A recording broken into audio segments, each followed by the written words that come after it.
आप कोई सवाल पूछना चाहें तो स्वागत है। आपने कहा कि ये समझौता बराबरी का है या जबरदस्ती का है, जबरदस्ती क्यों हो सकती है, क्या रीजन है आपके पास? इसका जवाब राहुल गांधी जी ने संसद के अंदर और बाहर दिया है, फिर भी हमें प्रधानमंत्री जी के जवाब का इंतजार है। सर,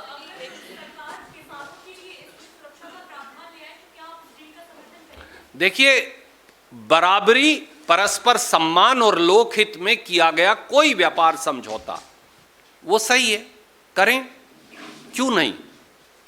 हमें अपने देश का व्यापार बढ़ाना है ना, हमें अपना सामान भी दूसरे देशों को बेचना है, हमें अपने देश की तरक्की करनी है। कांग्रेस जो है, भारतीय राष्ट्रीय कांग्रेस ने, मैं आपका सिर्फ एक लाइन में संज्ञान, चाहे वो आज कम प्रासंगिक है, इतिहास की ओर ले जाऊंगा। जब ईस्ट इंडिया कंपनी हिंदुस्तान में आई तो उन्होंने क्या किया था? आर्थिक गुलामी, वहां से शुरुआत हुई थी। पहले आर्थिक गुलामी आई, फिर राजनीतिक गुलामी आई। सम्मान, परस्पर बराबरी पर, और दोनों देशों का लोकहित हो। हम ये नहीं कह रहे उनका ही नुकसान हो जाए, हमारा ही अकेले का फायदा हो, कोई करेगा नहीं। फिर हमारे देश के 72 करोड़ लोगों को की रोजी रोटी पर लात मारकर आप समझौते कैसे कर सकते हैं? और क्या आपकी आत्मा आपको कचोटती नहीं? राष्ट्रहित सर्वोपरि। मैं याद दिलाना चाहता हूं सरकार को, राष्ट्र का हित सबसे बड़ा है, व्यक्तियों, दलों और सरकारों से। और अगर राष्ट्रहित के लिए सब कुछ न्योछावर करना पड़े तो वो कम है। पर क्या सरकार इसकी, बीजेपी की सरकार इसकी अनुपालना करेगी? Sir, this side. Sir, the Congress has been raising this issue consistently. Mr. Rahul Gandhi recently met farmer trade union leaders also. So, are there any plans afoot to launch a nationwide movement against this deal and the treatment meted out to the farmers? There is great consternation, resentment, upheaval, not only among the farming community, but also among traders, shopkeepers, among small businessmen, small industrialists. I am 100% certain that Congress party will deliberate. Congress President and Leader of Opposition, Shri Rahul Gandhi, will deliberate. And whatever is the future plan of action will be communicated by our General Secretary organization after deliberation. Randeep जी, अभी आपने crude oil में estimated loss बताया, लेकिन क्या आपके पास कोई ऐसा आंकड़ा है कि क्रॉप्स में कितना एस्टिमेटेड लॉस भारत के किसानों को होगा? अलग अलग मक्का, ज्वार, बाकी चाहे कॉटन में कितना नुकसान भारत के 72 करोड़ किसानों को होगा अगर ये ट्रेड डील इसी रूप में रहा तो? आदरणीय मित्र, मैंने लॉस नहीं बताया। मैंने ये बताया कि जब आप रूस से तेल खरीदते थे तो 4 वर्ष में आपकी कितनी बचत थी। अब लॉस कितना होगा वो तो अमेरिका किस रेट पे आपको तेल बेचेगा उसके ऊपर निर्धारित होगा। तो मुझे अभी वो मालूम नहीं है, शायद देश को भी मालूम नहीं है। मुझे नहीं पता, ये भी ट्रम्प साहब ट्वीट करके बताएंगे या हम उनसे बात करेंगे इस बारे में, तो वो तो भविष्य में के गर्भ में है। जहां तक सवाल है किसान के नुकसान का, उसका आकलन हो सकता है, आप सही हैं, पर उसका आकलन तब होगा जब हमें ये मालूम चलेगा आप क्या क्या कितनी कितनी क्वांटिटी में आयात कर रहे हैं। और सवाल रुपयों में नुकसान का नहीं है। मैं आपसे एक और निवेदन करूं, सवाल रोजी रोटी खत्म होने का है। अगर आप विदेशी कपास मंगवाएंगे, अगर आप विदेशी ज्वार मंगवाएंगे, अगर आप विदेशी मक्का मंगवाएंगे, अगर आप विदेशी अखरोट, बादाम और पिस्ता मंगवाएंगे, अगर आप विदेशी सेब और नाशपाती और संतरा मंगवाएंगे, तो भारत के उत्पादक किसान की रोटी का क्या होगा? उसको तो रोटी के लाले पड़ जाएंगे। रणदीप जी, कल प्रधानमंत्री ने एक इंटरव्यू में ट्रेड डील को जस्टिफाई किया और उसको देश हित में बताया, और रादर यूपीए गवर्नमेंट के डील निगोशिएट करने की जो पॉलिसी थी और फेलियर था उसकी बात की। तो क्या प्राइम मिनिस्टर के क्लैरिफिकेशन से आप संतुष्ट नहीं हैं कि उन्होंने पूरी तरह से सही जवाब नहीं दिया? जी, इसीलिए इन तथ्यों को सार्वजनिक पटल पर रखने की आवश्यकता पड़ी। बीजेपी और बीजेपी का नेतृत्व कितने दिन कांग्रेस को गाली देकर या हमें भला बुरा कहकर अपनी रोटियां सेकता रहेगा? आप 11 साल, अब 12 हो जाएंगे, से सत्ता में हैं। समझौता आप करें, जिम्मेवार पंडित जवाहरलाल नेहरू हो जाएं। ये कितने दिन चलने वाला है? देश हित आप बेच डालें, गिरवी रख डालें, जिम्मेवार इंदिरा जी और राजीव जी की हो जाए। राष्ट्रहित की बलि आप दे दें, किसान को बलि वेदी पर आप चढ़ा दें, छोटे छोटे उद्योगपति और दुकानदार को आप मार डालें और जिम्मेवार राहुल गांधी हो जाएं। कितने दिन चलेगा? प्रधानमंत्री जी को इन तथ्यों सहित सार्थक प्रश्नों का देश को जवाब देना चाहिए, हमें नहीं चाहिए। ये देश हित की बात है। सर, क्योंकि आप ट्रेड डील पे सवाल खड़े कर रहे हैं, कल गृह मंत्री अमित शाह का बयान आया था। उन्होंने कहा था कि जो ये ट्रेड डील पे फार्मर्स और व्यापारियों की आप लोग बात कर रहे हैं, उन्होंने कहा है कि राहुल गांधी अगर चाहें तो खुले मंच पे आके चर्चा कर सकते हैं। कहीं ना कहीं चैलेंज किया गया है गृह मंत्री अमित शाह द्वारा राहुल गांधी को कि वो आके चर्चा कर सकते। तो क्या कांग्रेस पार्टी इस चैलेंज को एक्सेप्ट करेगी? क्या आप कोई ओपन डिबेट के लिए जाएंगे? देखिए, राहुल जी ने इसीलिए हमको और खड़गे जी ने आदेश दिया कि तथ्य सार्वजनिक पटल पर रखो। अगर अमित शाह जी चाहें, हम बीजेपी के कार्यालय में आपके समक्ष वो बहस को तैयार हैं। मैं आज चले जाता हूं, अभी आज कहें आज चले जाता हूं, कल कहें कल चल पड़ता हूं। अमित शाह जी की मर्जी है, उन्होंने मुझे निर्धारित कर दिया है। वो जिसको निर्धारित करेगी पार्टी, वो जाने को तैयार है। तो अमित शाह जी तारीख और समय बता दें। रणदीप और जी, यहाँ आना चाहें तो हम यहाँ अच्छी चाय पिलाएंगे उनको, आपके साथ बैठाएंगे, तो यहाँ भी हम तैयार हैं। सर, आपने 2-3 क्रॉप की चर्चा की, जिसमें ज्वार, मक्का और सोयाबीन की बात आपने कही। अमित शाह ने कहा इन ड्यूरिंग यूपीए सरकार जो सपोर्ट प्राइस पे परचेज की गई थी, उससे 15 गुना ज़्यादा मोदी सरकार ने 10 साल में सपोर्ट प्राइस पे परचेज किया है। आदरणीय मित्र, मैं कई बार सदन के पटल पर ये बात रख चुका, मैं फिर दोहराता हूँ। ये कहते हैं कि वो 26 फसलों का एमएसपी घोषित करते हैं। वो घोषित करते हैं, देते नहीं। जो 2024-25 की फसल खरीद का आंकड़ा कृषि विभाग की वेबसाइट पर आपको मिलेगा, वो दिखाएगा कि देश में कुल उत्पादन का धान लगभग 24%, गेहूं लगभग 40%, 2% कम ज़्यादा होता रहता है। उसके अलावा कोई फसल 1% से ज़्यादा एमएसपी पर सरकार नहीं खरीदती। कुल उत्पादन का 1% से ज़्यादा कभी उन्होंने कोई फसल खरीदी हो तो आप एग्रीकल्चर मिनिस्टर को ले आइए, मैं उनके मंत्रालय के आंकड़े कई बार यहीं से जारी कर चुका हूं, फिर दे दूंगा। रणदीप जी, पिछले 2-3 साल पहले आपको पता है कि जैसे कि काला कानून आया था और उसको लेकर भारतीय जनता पार्टी के जितने सारे नेता थे और जो यूनियन मिनिस्टर थे, वो लोगों के पास जा रहे थे और समझा रहे थे कि ये सबसे अच्छा है, लेकिन बाद में मोदी जी को सरेंडर करना पड़ा। लेकिन अभी भी जब यूएस ट्रेड डील आया है, हमारा वहाँ उड़ीसा में जो केंद्र मंत्री धर्मेंद्र प्रधान जी है, वो लोगों के पास जा रहे हैं और समझा रहे हैं ये यूएस ट्रेड डील बहुत अच्छा है।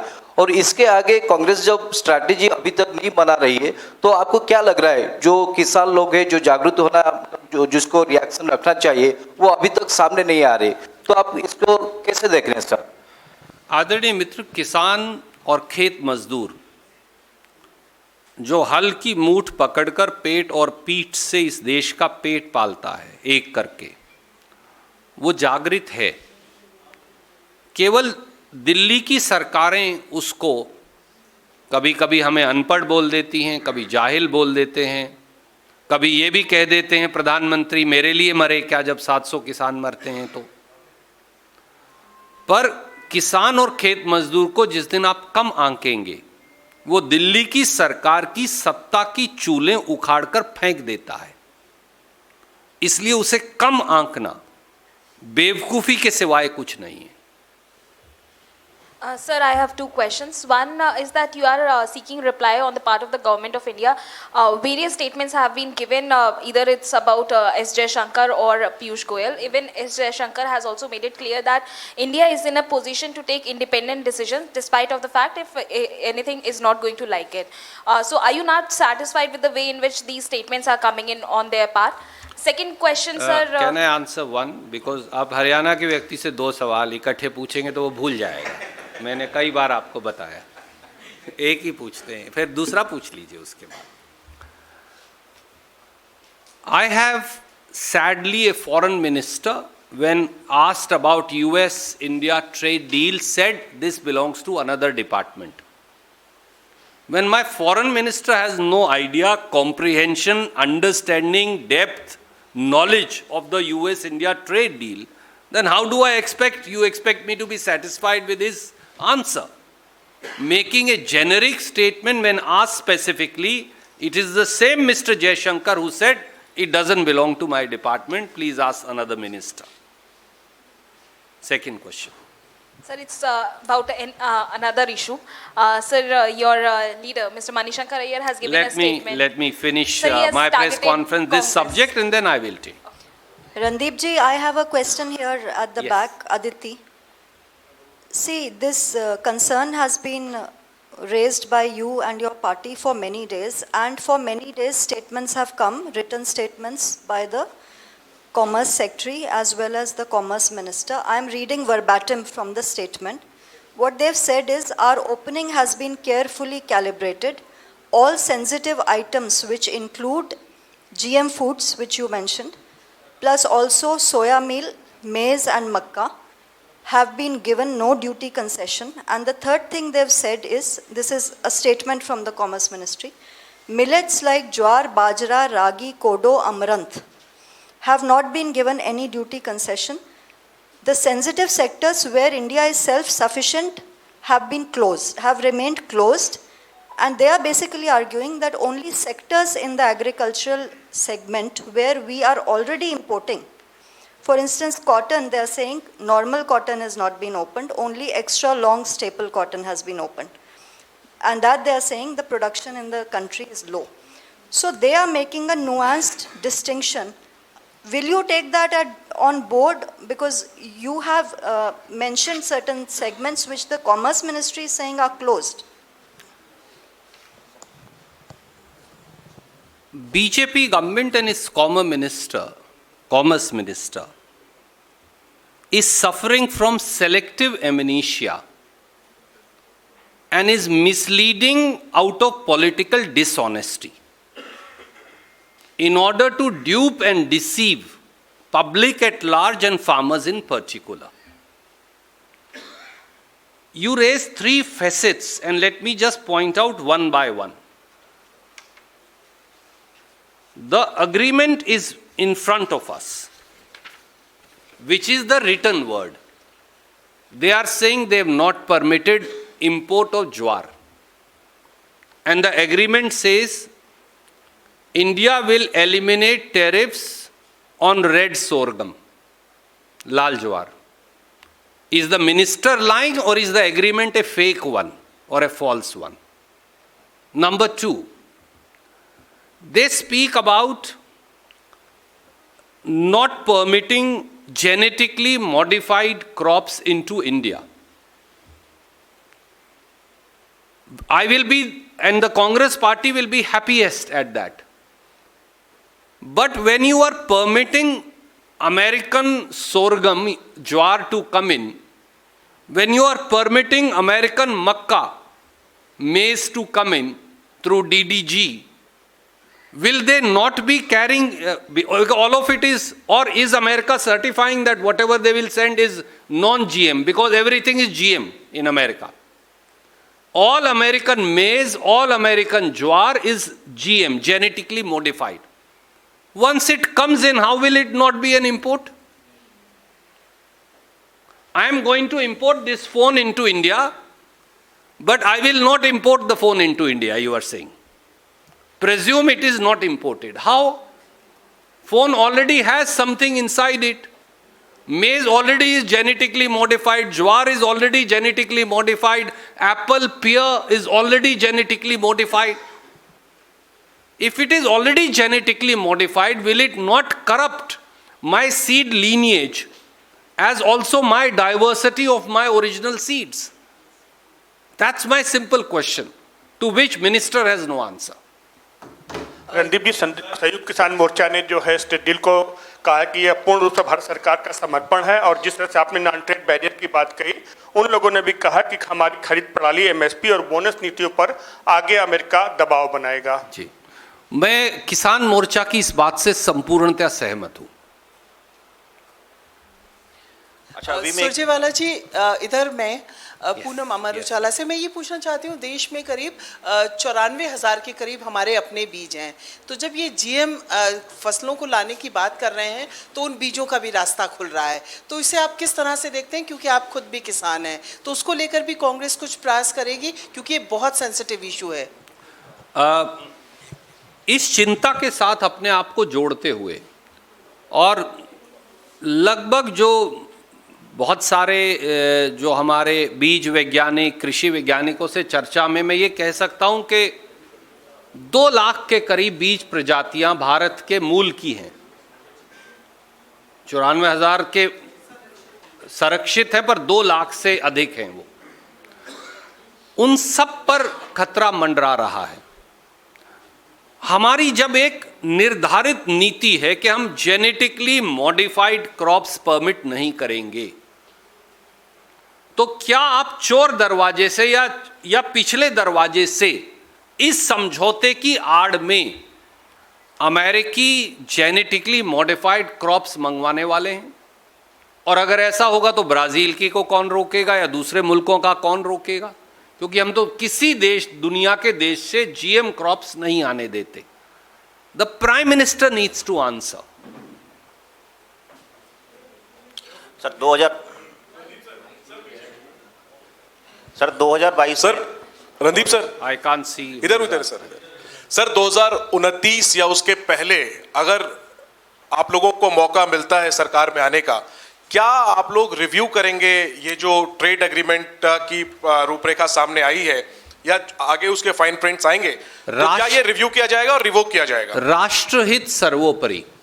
जो देश हित के खिलाफ होगा, भारतीय राष्ट्रीय कांग्रेस उसे कभी परमिट नहीं करेगी, उसकी कोई भी कीमत अदा क्यों ना करनी पड़े। रणदीप सर, एक सेकंड, वो दोस्त वहां बैठे हैं, इसी मुद्दे पर सवाल। रणदीप सर, प्रधानमंत्री ने एक इंटरव्यू में कहा है कि यूपीए शासनकाल में जब कोई बातचीत शुरू होती थी इस तरह की, वो बीच में टूट जाती थी और कोई खास नतीजा पे नहीं पहुंचा जाता था। एक तो उन्होंने ये कहा है, आपकी पिछली सरकार पे आरोप लगाया है इससे संदर्भ में। दूसरा हमारा सवाल यह है कि सोयाबीन तेल के लिए छूट और सोयाबीन का प्रोडक्शन, दोनों के इंपोर्ट और एक्सपोर्ट की जो मार्केट स्ट्रेटजी है, उन दोनों का मिलान सही है जो आपने किया है? देखिए, क्या हिंदुस्तान तिलहन और दलहन में संपूर्ण स्वायत्तता चाहता है? जवाब आपको, वो कांग्रेस हो, बीजेपी हो, कोई और पार्टी हो, कोई कृषि विशेषज्ञ हो, हाँ में देगा। क्या हमने, राजीव गांधी जी ने नेशनल पल्सेस मिशन की शुरुआत की थी और उसके बाद मौजूदा सरकार ने भी उसे जारी रखा है। अलग अलग शक्ल हो सकती है और वो सही है, वो सरकार किसी की भी हो, हमें दलहन और तिलहन में संपूर्ण स्वावलंबिता चाहिए। Complete independence we want, we don't want to be dependent. जब आपका सोयाबीन प्रोडक्शन 153 लाख टन 24-25 में पहुंच गया, इस साल 165-70 मेरा अनुमान है कि पहुंच जाएगा, 60-65 तक तो 160-65 तक तो पहुंच जाएगा।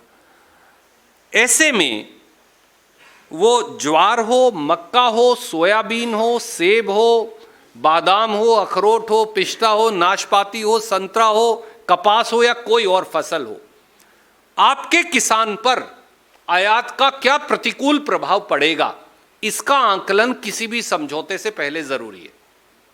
क्या ये बात गलत हो सकती है? कोई भी आपको इसका जवाब हाँ में देगा, हाँ आंकलन करना चाहिए। क्या कोई आंकलन हुआ? जवाब नहीं में है। तो इन 3 सवालों के स्वयंभू जवाब में आपका जवाब छिपा है। ऐसा दुर्भाग्य ये है कि इस सरकार में हल्का मूठ पकड़कर खेती कोई करता नहीं, इसलिए वो किसान की तकलीफ को जानते नहीं। सर आपने बताया मनरेगा को अगर लें तो मनरेगा को लेकर भी कांग्रेस ने एक प्लानिंग की थी किस तरह से ग्राउंड पे जाना है। इस पूरी इंडो यूएस डील और जो किसानों पर जो इसका इम्पैक्ट हो रहा है उसको लेके कांग्रेस की क्या रणनीति है? अमूमन देखा जाता है कि प्रेस कॉन्फ्रेंसेस से बाहर ज़मीन पर ये लागू नहीं हो पाता है। क्या एक कोई मास मोबिलाइजेशन का कार्यक्रम है या आयोजन है, वो थोड़ा सा स्पष्ट कीजिए, क्योंकि खाना पूर्ति प्रेस कॉन्फ्रेंसेस में ही लिमिटेड रह जाता है। किस तरह से आगे का प्लान है? और एक और ऐसी में सर कि बीजेपी ने आरोप लगाया था कि जिन किसानों से राहुल गांधी संसद में मिले वो तो सब कांग्रेस के नेता हैं वगैरह वगैरह, तो आगे किसानों को कैसे आप लोग जोड़ेंगे इसमें? तो आज के बाद पहले दूसरा सवाल ले लें पहले, तो क्या किसान किसी राजनीतिक दल के सदस्य नहीं हो सकते? तो बीजेपी को ये ने स्वीकार लिया कि उनकी पार्टी में कोई किसान नहीं है। चलिए ये तो अच्छी बात है, बीजेपी ने ये तो मान लिया ना कि उनकी पार्टी में कोई किसान नहीं है। हमारी पार्टी में तो बहुत सारे मजदूर, किसान, दुकानदार, हर पेशे वाला व्यक्ति है। मैं तो ये कम से कम आज मन से ये स्वीकारता हूँ। जहाँ तक सवाल है आपका थोड़ा रोष भी शायद स्वाभाविक है, क्योंकि आप स्वयं एक कृषि की पृष्ठभूमि से आती हैं पत्रकार के साथ साथ। कांग्रेस पार्टी, ये जो मामला है इसकी परतें हर रोज खुल रही हैं। म्यूनिक सिक्योरिटी कॉन्फ्रेंस में एनर्जी सिक्योरिटी पे Marco Rubio, secretary of state US ने एक परत खोल दी। एक परत बांग्लादेश के समझौते ने खोल दी। एक परत गलती से खुद पीयूष गोयल जी खोल गए। तो इसका पूरा इम्पैक्ट आपके सामने दिन प्रतिदिन आ रहा है। ये 6 फरवरी का समझौता है। आदरणीय मित्र, आज हम केवल 16 फरवरी पर हैं। हमसे आपकी उत्सुकता, जिज्ञासा, थोड़ा सा रोष और थोड़ी सी अपेक्षा जायज़ है भारत के एक नागरिक के तौर पर। और मैं आपको ये कह सकता हूँ, किसान की जब मजदूर की, गरीब की जब आवाज़ उठाने का प्रश्न आया, कांग्रेस ने हमेशा अपनी छाती पर लाठियां खाई है, उनके लिए संघर्ष किया, अब भी करेंगे। धन्यवाद।